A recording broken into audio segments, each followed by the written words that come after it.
By the time the Fisherman's Blues came ashore in 1988, the Waterboys had already staked their claim with a sweeping, big-sounding style Big Mike himself dubbed the Big Music. I mean, their early records were drenched in stadium-sized drama. It was grand, wind-swept hymns that felt like they were written with one eye on the horizon and the other one's on the heavens. But here, Scott tossed out the arena ambitions, instead dove headfirst into folk, roots, and Celtic tradition. The results wasn't just a change of scenery, it was a full-on blown reinvention. From the opening strums of the title track, it's clear this isn't just business as usual. And gone are the thunderous U2S declaration, and in their place you got fiddles whirl, mandolins chatter, and acoustic guitars glow like a pub fireplace.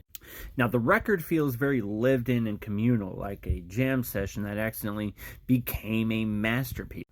The song Fisherman Blues itself is a song about yearning for simplicity and freedom and communication, and it sets the tone for an album that celebrates the romantic pull of tradition without ever sounding like museum preservation.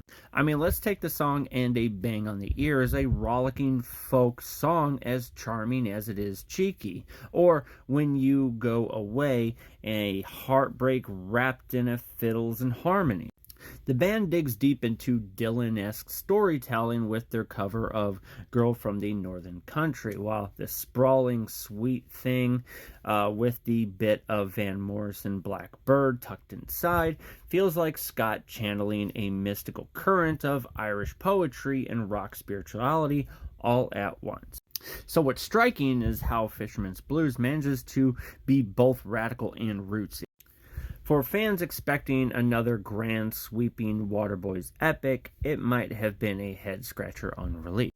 But in hindsight, it's the album that cracked the band wide open, proving that they could chase inspiration wherever it led. And rather than shrinking their sound, this folk turn gave it more depth and humanity. Over 35 years later, Fisherman's Blues still feels like a revelation, a band shedding its skin, falling in love with tradition, and finding something timeless in the process. It's the sound of a group swapping spotlights for fiddles, trading arenas for country roads, and discovering that sometimes the boldest move is to step back, play a reel, and let the music breathe. So this album is an inspired detour that becomes the Waterboys' defining voyage, equal parts pub session, prayer, and poetry. So if you haven't listened to this album, check it out.